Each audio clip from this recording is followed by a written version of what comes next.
Maishi.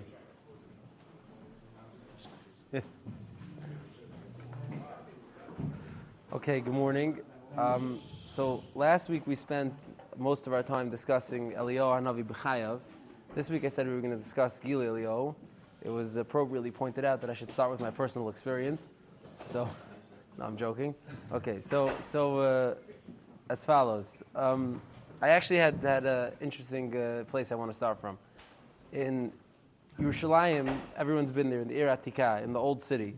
So it's a pretty small chelik that belongs, that's the Rova HaYehudit, that belongs to Jews where Jews live. Today they're expanding a little bit, they're moving out into other neighborhoods, but the real Jewish quarter is very small in Yerushalayim. In there's a handful of shuls in the Rova. Today the Chorva is beautiful again, and the Tvaris Yisrael shul is beautiful again, and there's other shuls that are being built. In the basement, like on the side of the Chorva, I'm sure people have been there's a shul called the Beis HaKnesses Ramban, the Ramban's shul. Now, it's a little shul relative to these other shuls. It has a kollel there, I think, now. I think Rav Avigdor Nebenzahl is officially the Rav there. He's been the Rav there since 1967, for quite a while. This is the little shul, the Ramban's shul.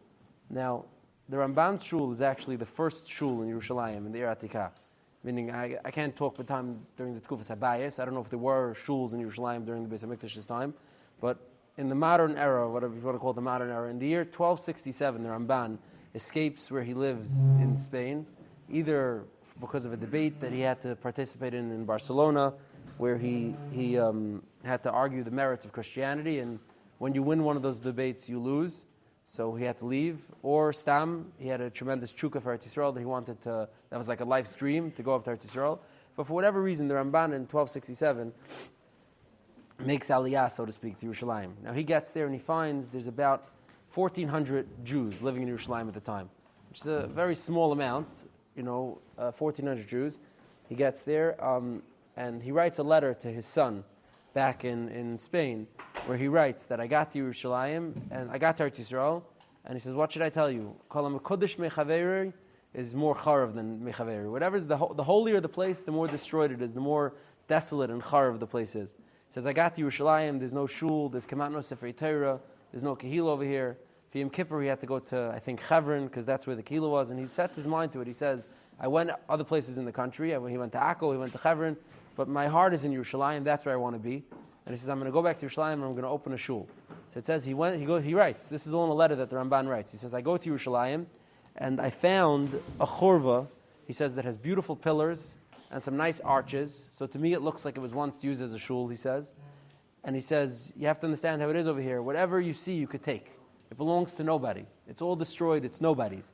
He says, so I took this building over here, and I'm going to rebuild it. And they do rebuild it, and they turn it into a shul that becomes known as the Beis HaKnesses Ramban, the Ramban's shul. Now, today, you could go to a place in Yerushalayim that's on the side of the Chorva that's called the Beis HaKnesses Ramban. Now, it doesn't exactly match the way the Ramban describes his shul from 750 years ago.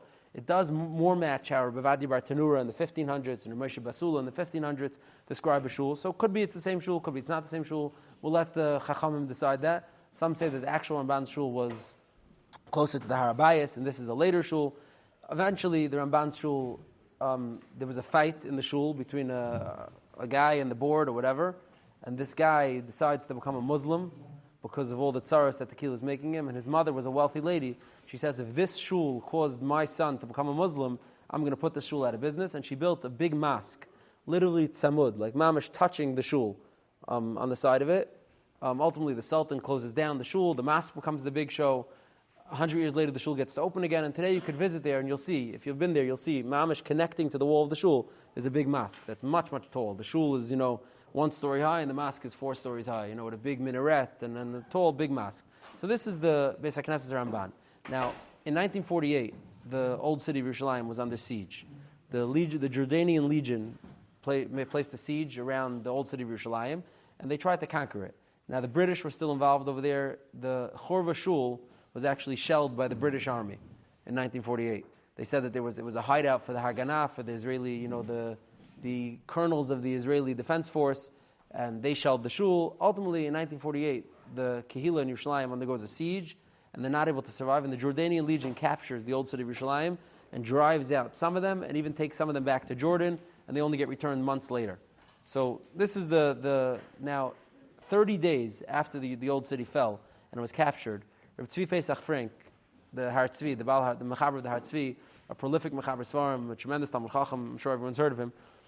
He put out a mimer, which is rare for him. Reb Tzvi Pesach was a big Bal Halacha. Reb Tzvi Pesach put out a Halacha Svarim. 30 days after the old city fell, Reb Tzvi Pesach put out a kuntras, a mimer, called he called it Al Chay Mesayach Yerushalayim. Like it's a 14-page kuntras. Today it's a collector's item. If you could find it, it's a collector's item. It's sold for thousands of dollars when they find whatever few copies of this kuntras remains. And the point of this kuntras was that Reb Tzvi Pesach was kaveya like a yom tainus, a yom slichus, to mark the 30-day anniversary of the capture, the fall of the old city of Yerushalayim. And in this kuntras, he calls it, he says it's my thoughts, my heartfelt thoughts on the matter. And he published his thoughts on the matter of the fall of the old city. And in it, he chastises the British Army for shelling the Chorva Shul, and he just says his thoughts, how he feels about the fall of Yerushalayim. Now, when he gets to this shul, the Ramban shul, the Chorva Shul, which is connected, they're on the same piece of land. This is what he writes. I want to read you something fascinating. He says, "Va'al tel talpiyas beis haknesses hagadol av hamafoyer pe'er hayishuv chorvus of Yehuda Achasid." On the mamash, the mothership, the tel talpiyas, the major shul of the Yishuv Hayashin, the chorvus of Yehuda Achasid, Merkaz Hachayim Haruchni in Be'er HaKodesh, which was the center of spiritual life in the whole in Yerushalayim. Shamisham Yatza Hira La'olam. That's where the Bezdin sat. That's where Hira came out for everybody. Tkufa Arucha Kishnei Yevalis Bashanim, like 100 years already. V'zeh asher gam bebinyana, he says, ve'amdasa b'chol hadara ha'isem mechonim b'shem ha'chorva. This that he says, this place, even when it was fully built and was standing beautifully, was called the Chorva. He says, yesh yisoid lachshe v'leimar shahamakim geirim. He says it could be the place. This area where it was built is called the Chorva. Why? He says the Ramban Zal biyatzvei amudei hayishav l'fnei sheva mei hashanim. The Ramban, when he came 700 years ago, came out when Reb Tzvi Pesach was writing, and he was miyasid the shrashim of this kehila. Bachar b'chorva zu. He chose this specific chorva, this particular chorva. Afshem mipasa yosem miyucheses k'makam apkisha hagedayla. Maybe this is the place that was miyuches for the great meeting that took place. B'chorvas Yerushalayim, in a chorva of Yerushalayim. So he says this, I haven't seen another source for this. Tzvi Pesach says, maybe the Ramban had a Messiah, that this area that he chose to be the shul was the place where the Tana Reb Yosi met Eliyahu Hanavi. So this is a shul that demarcates the location of a famous meeting between Eliyahu Hanavi and a Tana. This is what the Tzvi Pesach says. And therefore that place was always referred to as the Chorva, because that's how Reb Yosi referred to it originally. And this was a very special place, a particular place that the Ramban chose, and that the Kehila always chose to make their home, to make the center of their Yiddishkeit, because it was such a special place, because it had to do with Eliyahu Hanavi. Now, this is a fascinating shul that's built on a legend about a meeting with Eliyahu Hanavi, but it's far from the only one. Particularly in the Sephardic world, there's I think close to a dozen, maybe more, shuls that are called Beis HaKnesses Shel Eliyahu Hanavi, Beis HaKnesses Eliyahu Hanavi, and each one of them has a story. That Eliyahu Hanavi showed up in this shul on a certain date, at a certain time, in a certain spot. A lot of them have a particular alcove, like a little corner in the wall. That's where Eliyahu Hanavi showed up. There's many. That Rizal Shul in Sfas has one like this. The old shul in Sfas. There's many different shuls that have this Messiah, but this is the one that I think everyone can relate to. That most people, or a lot of people, have been to, or at least know where it is. That Reb Tzvi Pesach, who was not like an EGBG type of guy, Reb Tzvi Pesach was a big paisik, is saying that it's Yitachan that the Ramban had a Messiah, that this is the makam that took place for Gilui Eliyahu. Now, what's he referring to? He's referring to a famous Gemara in Brachas. The Gemara in Brachas in Daf Gimel Amud Aleph tells us it's dinim, but it tells us a story.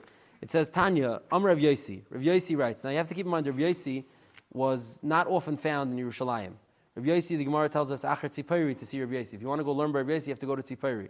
As a matter of fact, the Gemara in Sanhedrin, Shabbos, is mashma, that Rav Yosi was under house arrest in Tzipori. During the Tkufa of the Romans, Rav Yosi is a Talmud of Rav Akiva, it's that Tkufa. Rav Yosi was under house arrest in Tzipori, he was not even allowed to leave. So Rav Yosi was uncommonly found in Yerushalayim. Now it says Tanya, Rav Yosi says, Pamachas ayisi mahalach b'derech v'nechnasti l'chorva achas mechorvas Yerushalayim. He says, one time I was traveling on the way and I went in and I entered into one of the chorvas that were in Yerushalayim, l'espalo, boy Eliyahu zachal atayv, Eliyahu Hanavi came, v'shamar li ala Pesach, he guarded for me at the door at shesiyamti tefilasi until he finished my tefillah. L'achas shesiyamti, once I finished my tefillah, Amrli, he told me, Shalom alach Rebbe, Amat l'shalom alach Rebbe Meiri, and basically Eliyahu goes on and he chastises him for davening in a chorva, and from there Rabbi Yosi understood several dinim as to where he's supposed to daven, where he's not supposed to daven. Now, the Gemara brings this for a halachic nafkaminas about davening in a chorva, going into a chorva, and etc. But the Gemara is telling us of like a noted and famous meeting, a pegisha that took place between Eliyahu Hanavi and the Tana Rabbi Yossi. Says the Ritzi Pesach that Alpi the Ramban, this meeting was in this location. Hence, it was always referred to as the chorva, ha chorva beheya yediyah, not one of the chorvas, the chorva where Eliyahu Hanavi made an appearance, and that's where they made the shul.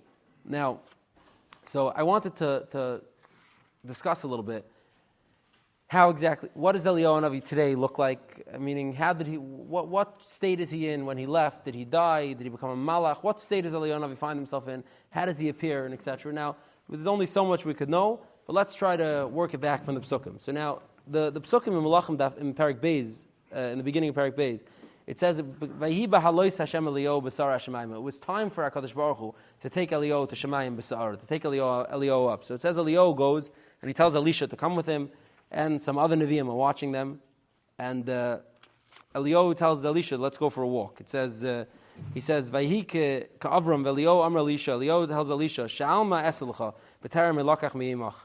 Tell me what I could do for you. What do you want from me before I get taken from you? Vayomer Elisha v'hina pishnayim b'ruchacha ilai. Let me please have double your ruach, which machlek is Rishonim, but some Rishonim means double your nevuah. Some Rishonim say it means double your mifsim. Eliyahu Hanavi did 8 documented mifsim, 7 or 8, I don't remember exactly, 7 or 8 documented mifsim, and Elisha's asking, Heina pishrayim ruchacha, give me double your power to do mifsim. It says, Vayomer hekshesel, you asked something very difficult, but I'll tell you.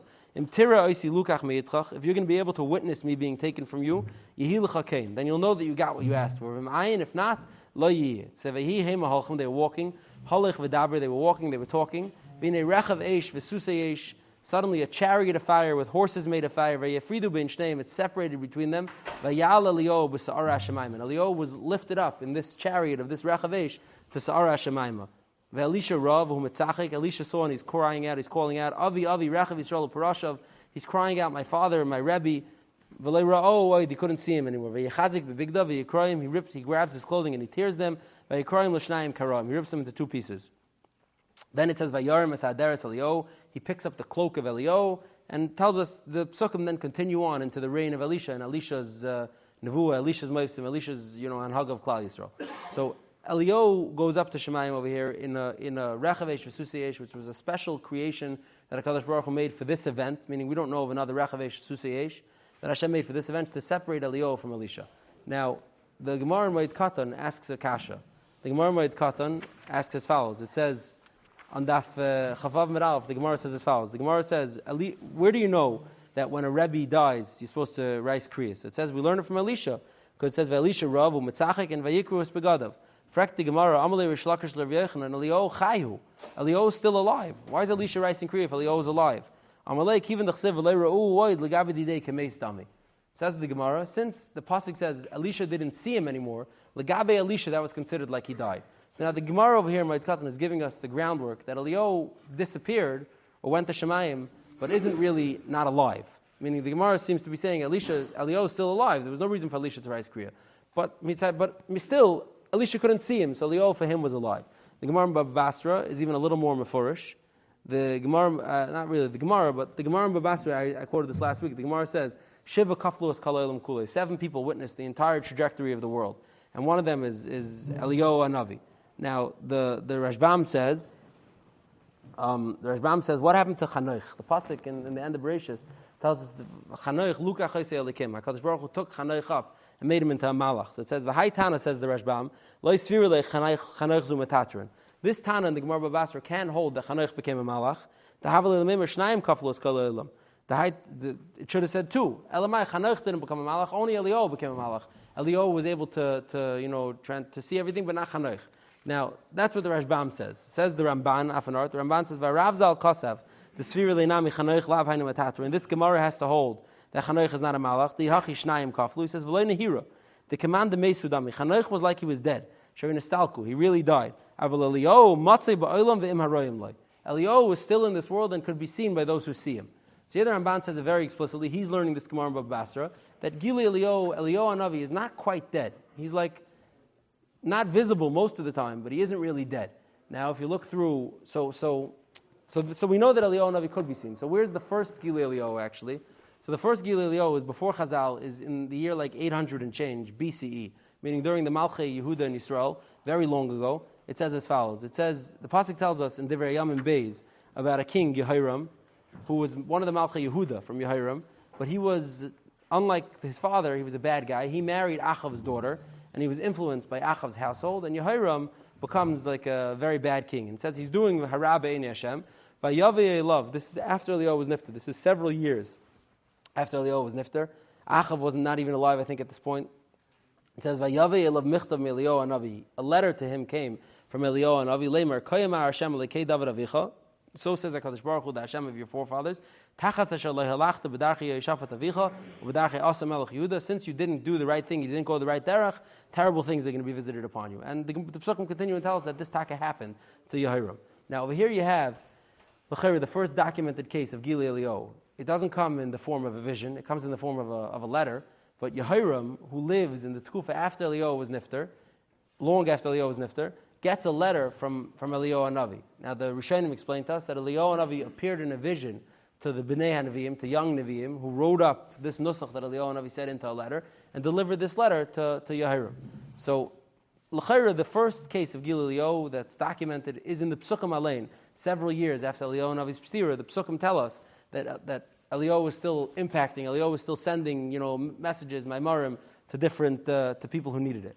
Now, Chazal are obviously replete with different stories. There's 40, 50 times, and just like in Gemara and Iker Midrashim of Eliyahu Hanavi making an appearance and telling different people different things, and etc. So that's very well documented, and we're not going to go into specific stories from Chazal. They're endless, or even specific stories from Achronim and from all the people that Gilui Eliyahu said about. Suffice to say, there are different matzevis that say that so and so had Gilui Eliyahu. There are different sharblats of svarim that say that people had Gilui Eliyahu, etc., etc. The stories are well known. Now, what I do want to highlight is a specific nekuda of how Eliyahu Hanavi shows up, and also an element of lack of clarity. Now, let's start with the how Eliyahu Hanavi shows up. So now there's a famous Chasam Sefer that really addresses a stira in the Gemara. There's a Gemara in Eruvin that handles as follows. It's a purely halachic shayla. It says, Boi Rav Chanina, yesh tchumen l'mayla me'asara, ain't tchumen l'mayla me'asara. It's not from Gimel in Eruvin. The Gemara tries to bring a raya to if there's tchumen l'mayla me'asara above 10 tvachim or not. The Gemara tries to bring a raya as follows. It says, how do you know? Tashma, I'll bring you a raya. Hani shev shmaitasa, these 7 maimarim, this amrim b'tzafra b'shabbat kameder Rav Chisda b'sura. They were said in Rav Chisda's yeshiva in Surah. Ubahade panya the Shabbat, in the evening of Shabbos, the afternoon of Shabbos, kamei the Rav b'Madisa. Meaning they were said in 2 yeshivas. They were discussed in 2 yeshivas in Bavel on Shabbos, hours apart, that were very distant from each other, way out of the tchum. So man amrinu, who said them? Lav Eliyahu, was it not Eliyahu who said over these mamarim in these yeshivas? Alma in tchum l'mayla me'asar. You see, Eliyahu, who hangs out above 10 tvachim, was not on the ground. Eliyahu was like a malach who hangs out on the above 10 tvachim. He was able to travel from one yeshiva to the other yeshiva on Shabbos and share this information. So the Gemara says, Lo Dilma Yosef Shida Amrinu. Maybe it was Yosef Shida, maybe it wasn't Eliyahu, maybe it was a shed. So now there's 2 components of this Gemara that I want to highlight. First of all, the Gemara seems to be telling us where Eliyahu hangs out, where Eliyahu lives. The Gemara is trying to figure out, is Eliyahu l'mayla me'asar tvachim, under asar tvachim, where does Eliyahu live? And second of all, the Gemara is trying to tell us that even sometimes the greatest Talmidei Chachamim, the Rosh Hashivas of Surah, Pumbedisa, would have not been able to tell if this was Eliyahu Hanavi or this was Yosef Sheda. Meaning, was it Eliyahu Hanavi telling him, or was this a shade? Even they might not have been so clear. So now let's do Al Rishon V'Al Achar Nachon, the first piece. So the first piece, the Chasam Sefer famously in a Tshuva, in Chelik Vav, and Siman Tzadik Ches, addresses this and says a very sadistic thing. The Chasam Sefer says that, he says, Ha'emes Yered Darka, he says, Kimi Olam Le'al Eliyahu B'Gufei L'mayla Miyot Tvachim. Eliyahu's body never went above 10 Tvachim. Ach Nifrda Nishmasim Migufei Sham. His neshama and his body separated at the 10 tvachim marker. The neshama went up and serves amongst the malachi yasharis. And his body stays somewhere down here in the Gan Eden Atachtin, underneath wherever that is.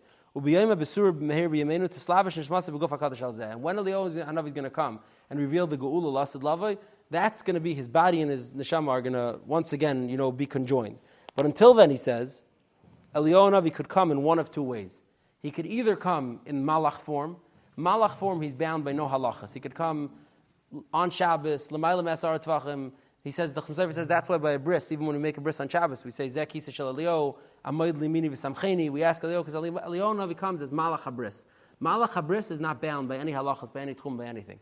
But he says Eliyahu Hanavi could also come in the form of a guf. When he comes in the guf, that's when the Gemara is trying to figure out, is it L'mayla Me'asara, L'mata Me'asara? Because when he comes in the guf, he has the din of all Chachmei Yisrael.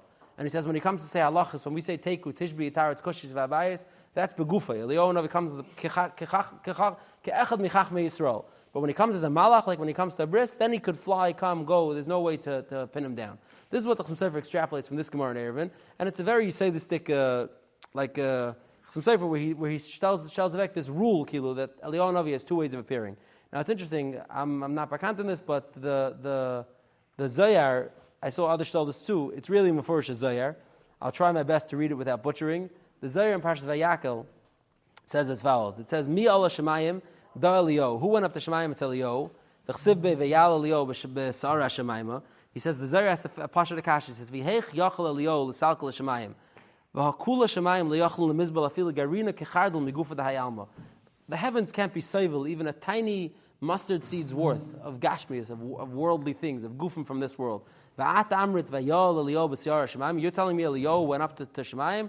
How could that be? So says the Zohar. I don't want to read too much of it. He says,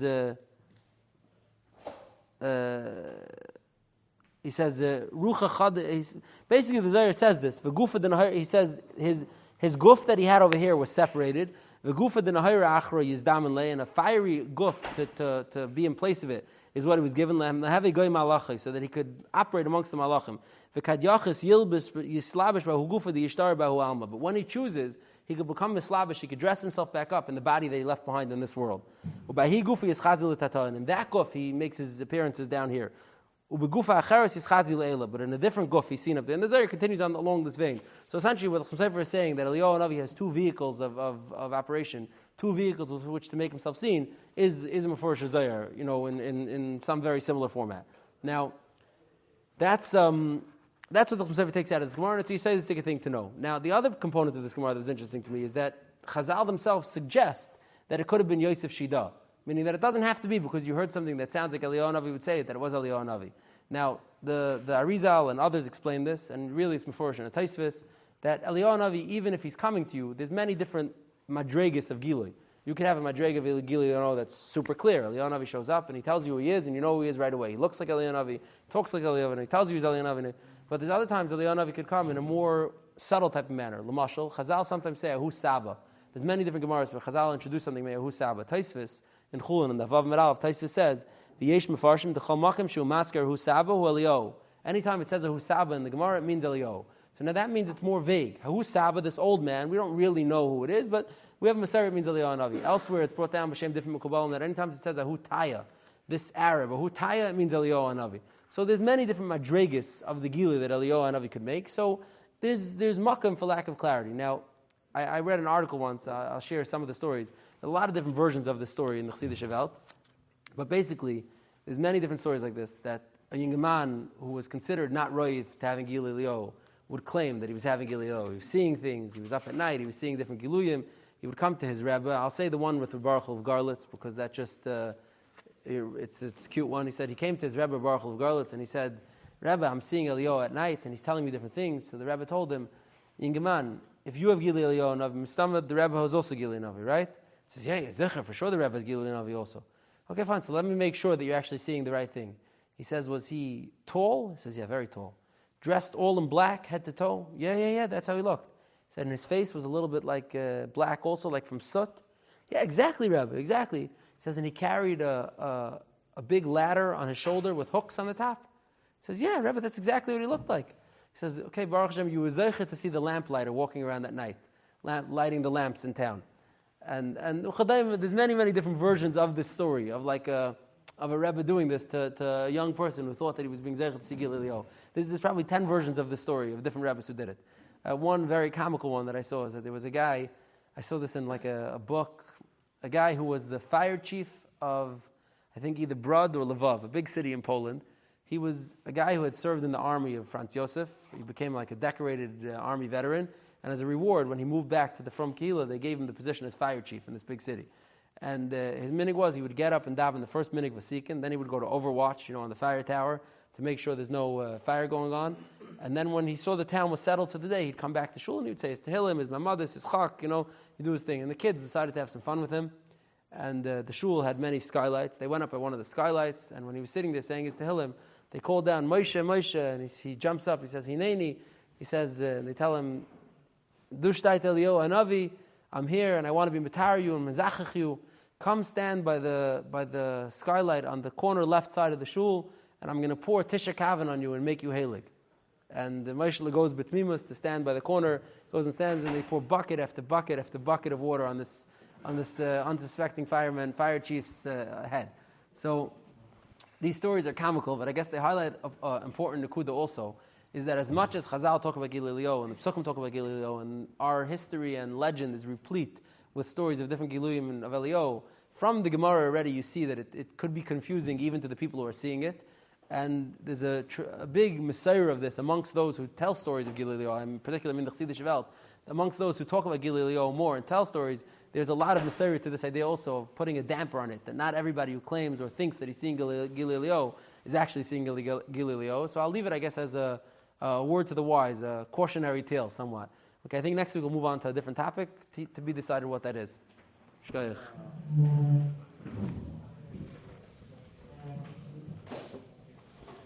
You've just experienced another Torah class brought to you by TorahAnytime.com.